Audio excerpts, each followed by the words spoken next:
Hello, good hearts and gentle people, raving degenerates, and inveterate libertines. Welcome back to Pathfinder Kingmaker, where I realize we have not yet had a chance to talk to Harrim about his past. And before we go into Harrim talk, I'm going to tell you about the history of the dwarves in Galarian. So the history of the dwarves is that, 40,000 years ago or something like that, they all lived deep underground in servitude to dark powers or something. And so they received a vision from Torag, their ancestral god, saying that there was a promised land for them on the surface. So they went up to the surface in a quest that took 40 years wandering through the Underdesert, and when they finally arrived at the chosen land, they found that it was already occupied by the Orcustinians. So they displaced the Orcustinians violently, and the Orcustinians then proceeded to invade human lands in waves of raiders and refugees, looting, pillaging, and committing revenge rapes. In response, the humans declared the dwarves to be their greatest allies. So with that said, let's see what Harrim says about his homeland, and his relationship thereof. Harrim pulls his beard, muttering something could be either prayers or curses. Upon noticing you, he winces. Eh? What? Ah, it's you, Dr. Jordan Paladinson. Did I startle you? I'm sorry. Oh no, that doesn't matter. I was just contemplating the futility of existence and the worthlessness of the universe. The ways of Grotus are great.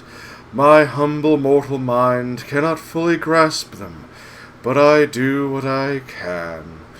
Harrim smiles apologetically. Here I am, brain the size of a planet. Tell me about your past. My life is divided into two parts. The first I was filled with blind wandering, doubts, and attempts to serve Torag. The second part began when I accepted Grotus into my soul and received a clear vision of the world. What exactly would you like to know? Where are you from? My life story began in Larad, city of dwarven clerics and acolytes. They served Torag and the other dwarven gods. Torag's brothers, Angrad and Magrim, Torag's wife Folgrit, his daughter Bulka, his sons Grundanar, Coles and Trude, and also Torag's sister, Drangvit. Harrim curves his lips in contempt. I wouldn't be surprised if they built a temple to Torag's pet dog. And Torag begat Grundanar, and Grundanar begat Methuselah, and Methuselah begat Harrimstein, and... okay. Sorry, I let myself get carried away. Harrim sighs and pulls his beard several times. Larad is the second largest dwarven city in the Five Kings Mountains. It's built up around numerous temple caverns which serve as places of worship for all the dwarven gods. Many pilgrims from every corner of Galarian come to Larad to pray to their gods. Some remain to live there. The city is simply imbued with faith. You can't swing a dead cat without hitting a cleric. It's no surprise, inspired by the aura of this city, that I decided as a young boy to dedicate all my efforts to becoming a cleric of Torag. You once tried to serve Torag? Not just tried, it was a burning passion. I craved it by day and dreamt of it at night. Harrim shakes his head as if amazed by his own stupidity. You see, Dr. Jordan Paladinson, from my first days I felt the presence of the god at my back. I heard his whispers and felt his power, though the nature of this power was unclear to me. I thought Torag himself was trying to speak to me, and I did all I could to understand his words. Oh, what a naive fool I was. I had no idea that Torag, that uncompromising, conceited god, glamorized by all dwarves, was capable of betrayal. He turned away from me, Dr. Jordan Paladinson. He left me in the hour when I put all my hopes in him and desperately needed his support. Torag is the god of craftsmanship, so every follower, especially the clerics, must smith their own suit of armor. The day when this work is finished is like the second birthday for a dwarf. He's newly born in the eyes of Torag.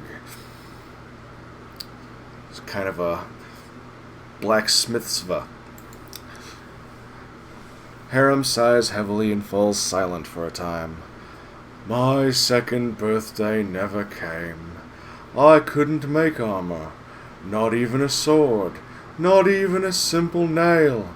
My hammer smashed my fingers and fell on my feet. Molten iron burned my hands.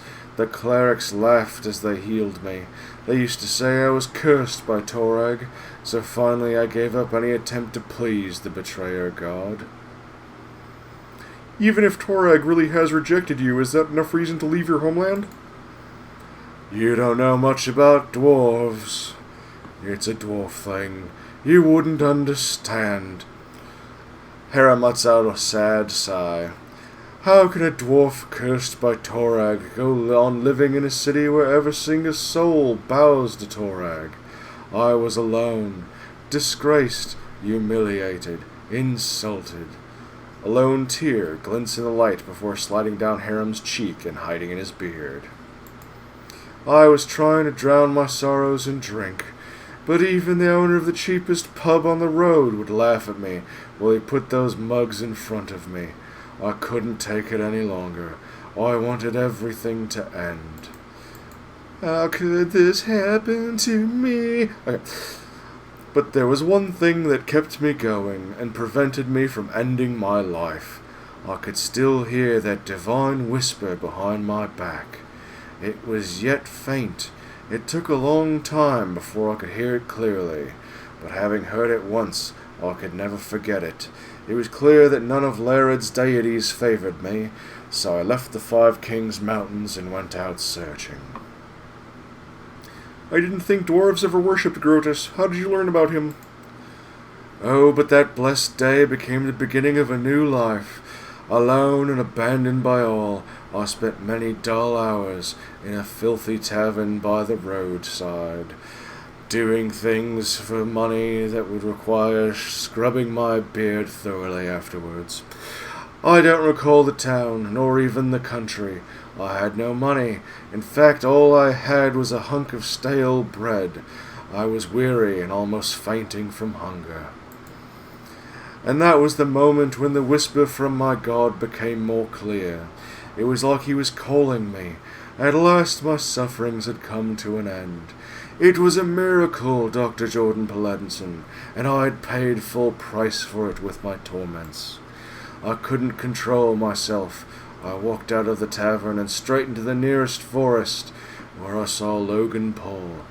And there I found the ruined temple of Eridan, the lost god. Several figures clad in robes were holding a silent service there, a service to a god I knew nothing of. None minded when I stood beside them. For the first time in my life, I felt myself at home. My new brothers told me that they were clerics of Grotus, the god of end times. They were traveling around Golarion, spreading the teachings of Grotus, despite all the persecution, contempt, and misjudgment they received from others. I gladly shared this burden with them, for now I knew whose voice had whispered to me through all those years. Let's talk about something else. What else would you like me to tell you about? I'd like to learn more about dwarves. Most dwarves are self-satisfied, stubborn fools serving Torag. They don't deserve my good attitude, Harrim winces, but you can ask what you want to know. I'll try to answer. Tell me about the Five Kings Mountains. The Dwarven Kingdom, yes. Well, it's to the south from here. It's survived many trials, and there will be more yet to come. Harrim strokes his beard, contemplating. There is no unity among the dwarves, Dr. Jordan Paladinson. The Five Kings rule over all people. They sit on thrones of the five greatest cities, and with every passing day it grows harder for them to come to any agreement. The only thing uniting the 5 Kings Mountains is the sky citadel of Highhelm, the great dwarven fortress at the mountain's heart. Have the dwarves always lived on the surface? Oh no. Eons ago, all dwarves lived deep beneath the surface, and they did rather well, judging by the historic records. They built fortresses befitting noble dwarves, but our restless god, Torag, sent us a prophecy, the quest for the sky. He ordered all the dwarves to abandon their fortresses and press upwards, to show their beards to the sun, as they say. This journey was long and bloody. Many dwarves perished on the way. Others turned back, keeping to their ancient strongholds, eventually to turn into evil Duergar, grey dwarves. But those who survived reached the surface and founded the Sky Citadels, the most glorious cities in dwarven history. Tell me about the Sky Citadels. Oh, they are the peaks of creation. Glorious cities built by the ancient dwarves who'd finally reached the surface after many hardships, performing the final labor in their quest for the sky on the surface of Galarian. Harrim's eyes glitter with admiration. They are steadfast, tall, magnificent. They are beautiful. The 10 citadels were built by dwarves, but we've managed to keep only a few. The citadels crumbled, and the orcs, sworn enemies of our people, trampled their blessed streets and ruined the gorgeous palaces of the ancient kings. Harrim's eyes grow misty with tears. These were heavy losses, and a disgrace to our people, Doctor. Highhelm is the jewel of the citadels that remain. It is located in the heart of the mountains, and the heart of every dwarf. Yes, yes, my heart too. So, you've rejected your people, you've rejected the god of your people, so you've gone out to roam among the others, and yet, deep in your heart, there is still a loyalty to that dwarven promised land that overrides your other loyalty. I wonder. Okay, so there was a dwarven saying that if an enemy reaches Highhelm, every dwarf from all corners of the world will come to defend it. It's called the Protocols of the Order of Highhelm. Now, I'd be there too, but not to help the Citadel's defenders. I'd be there to witness the fall of our people with my own eyes, and mourn it. I would fall upon the cold stone and raise my final prayers to Grotus. Nihilism.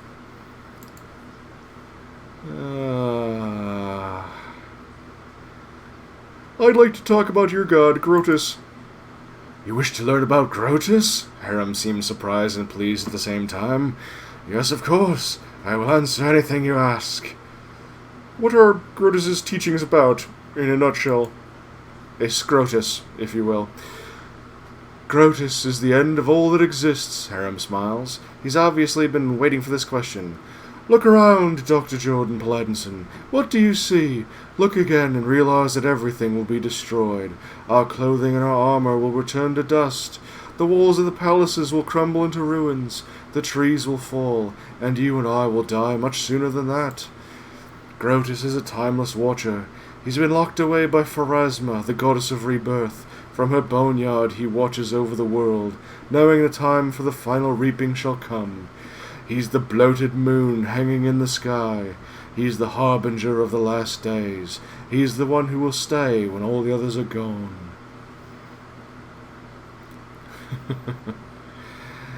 That's enough for me. Thanks for telling me about Grotus. I've learned enough for now. Then let me ask you, what do you think about Grotus?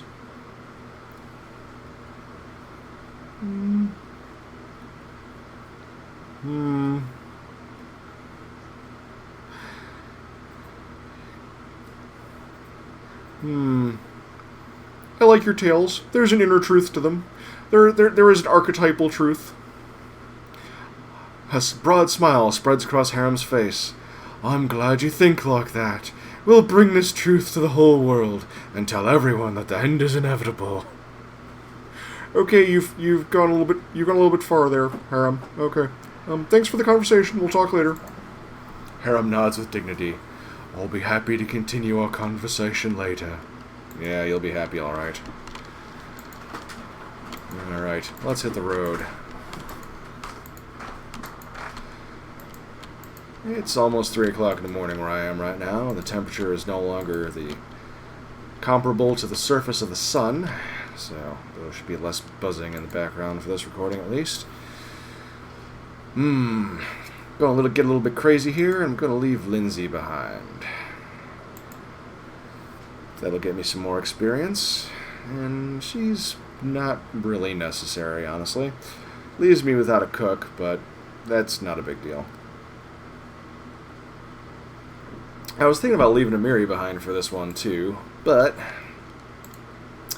she's my lore nature person, and I like being able to hunt for food in less than 30 hours. I don't recognize this place, the Endless Plains. This expanse could be the perfect place for a farm once someone deals with a manticore that's claimed the plains for its hunting grounds. Okay, this is new. This is new. I'm going to throw a quick save down, and we're going to go check this out. This has to be something new with the Enhanced Edition, so I'm as excited as you are. Let's say my line is the way I want it to be. We got some dead kobolds laying around, or dead people. Lots of dead people. Hello? Okay, where's the manticore? That'll be the manticore. Ooh, a flying animation. That's nifty. Oh, and it gets to ambush us. Great. So let's go say hi to the manticore. Gonna have my non-tanks hold position. Well, Valerie, would you please get in front of the group? Octavia, you do not need to be that close to the manticore. Thank you. Octavia, do I want to have you do anything terribly exciting to the manticore? Did I get information about the manticore? No. It's got 4 legs, so I'm thinking it's probably relatively grease resistant, so we're just gonna go ahead and spam Acid Splash on it. They love to get critical hits on Valerie. Ooh, man. Oh, this thing's going down. This thing's going down hard. Just finish it off. Thank you. Alright. Can I skin it? Yep, not successful. How did that come out for me? Check result 11, roll 4. Okay. We have a petrified egg. Okay. Why would I pick that up? I don't know. But I'm doing it anyway, because it sells for 1 gold piece. Do you have any idea what Harrim has done to people in roadside inns for 1 gold piece? Ooh, a belt. And a dueling sword. It's a exotic weapon, so I'm not going to be using that anytime soon. There's way too many exotic weapons in this game. It's like, oh, you could use a sword, or you could use a dueling sword, or an S-stock, or an elven curve blade. Yeah, let's keep it relatively simple, huh? Give me your one-handers, your two-handers, your light blades. Belt of incredible dexterity +2. That is getting slapped onto Octavia like a half-orc money shot. Okay, let's see. Now we gotta scout the whole area out, because there's probably a hidden package somewhere.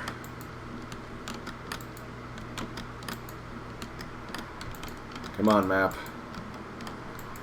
Show me your package. Hello. A scimitar. I said that wrong intentionally. A wand of grease. Wands that have an effect that use... that have a saving throw, generally not worth it. Do I want to give a +1 scimitar to anybody? I think I'm just going to hold on to it for right now. Scimitars are nifty if you have a druid in your group, because they're one of the few metallic weapons that druids are able to use for reasons unbeknownst to me, really. Allegedly, because it's sort of like a sickle. Alright. Can't tell you all the times that I've said, man, is that a scimitar or a sickle? I'm not sure. Is that guy harvesting wheat with a scimitar? Drizzt Doe Pepperidge Farm. Okay, so since our battle against the Manticore was pretty quick and painless, you know, I gotta give a little shout out to Owlcat there for putting that encounter there, because that was a section of the map that was pretty naked before. So I'm actually kind of looking forward to being able to scout that area out now. All right, let me get some healing on Valerie here for the next enemy that just automatically crits her at the beginning of a fight. Now we'll do our potions, because they weigh more. Get that weight off. You're looking a little heavy there, Valerie. Need to get that weight off of you.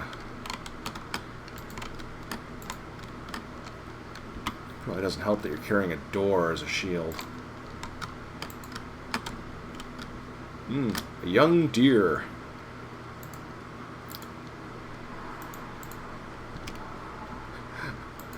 In this game, deer don't, you know, run away from people.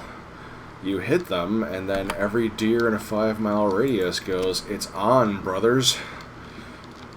It's... This time, Elmer Fudd does not win. Ah, yes. Aggressive, apparently hard-to-skin deer. And a kobold who is carrying an onion. Kobold was trying to get some dinner. Align thyselves. Valerie, get yourself out in front of this. We're fighting a monitor lizard. Oh. Everybody, hold your damn position, except for Valerie. Yes, okay, good. Valerie gathered aggro, so everyone is going to... Oh, son of a bitch. -2 dexterity. I forgot that monitor lizards are poisonous, I guess you could say. Alright. Harrim dispels monitor lizard venom from Valerie. That doesn't result in Valerie not having the effect of the poison anymore. That results in Valerie not having the later repercussions of poison. I'm not even sure if it works that way in this game, but in the source material, if you get hit by a poison, it like you get hit by it over and over again until you successfully resist it, and your like healer types can make a skill check in the place of your saving throw to assist you in shaking off the lasting effects of the venom. Oh, wait, I forgot. We do not want to be here just yet. I got so distracted by the endless plain that I forgot that we're not going to go get those fangberries yet. We could totally take out the spiders in the cave right now. We absolutely could. Not worried about that. But... Hello, Two Rivers Field. This location I'm pretty sure was there before. I just don't really remember what was there.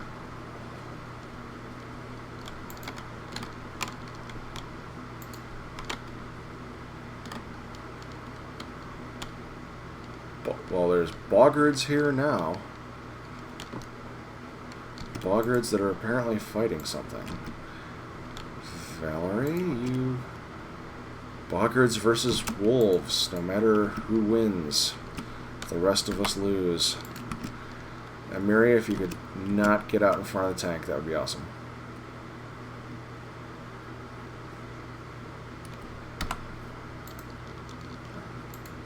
I thought both of the wolves exploded there.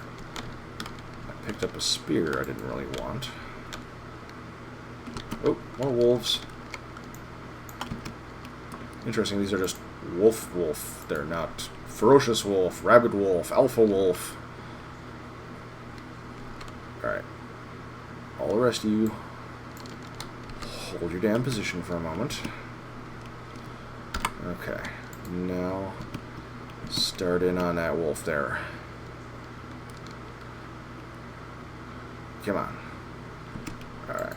Now we all move to the next wolf. Orderly progression, people. Orderly progression.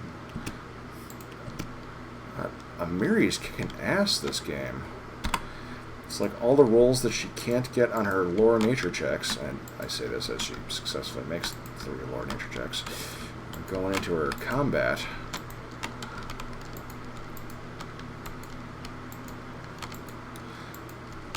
Amiri's not normally this good.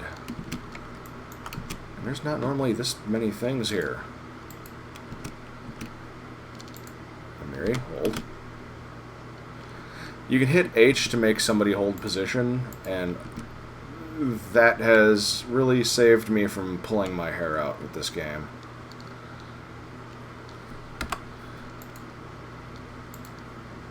Boggards all carry cheap gems. Oop, we got a trap. Save scum time.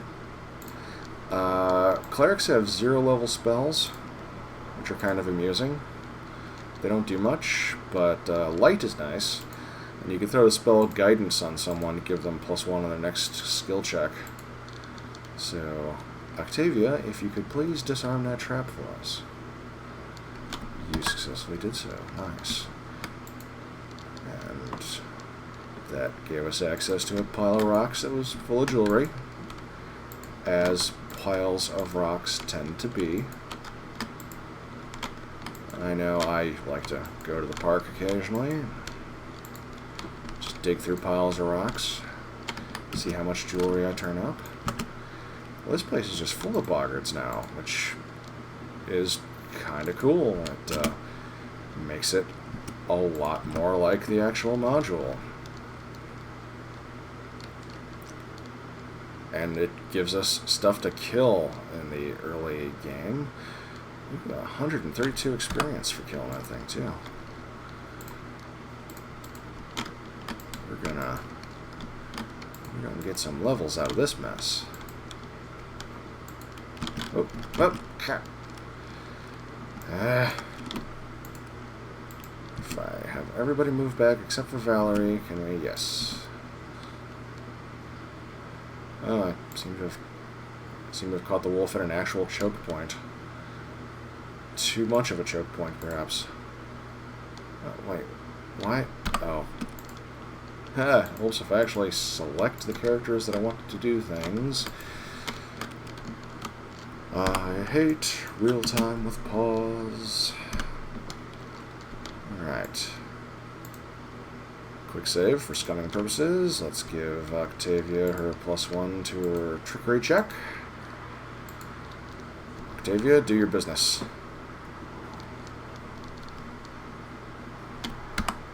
Success.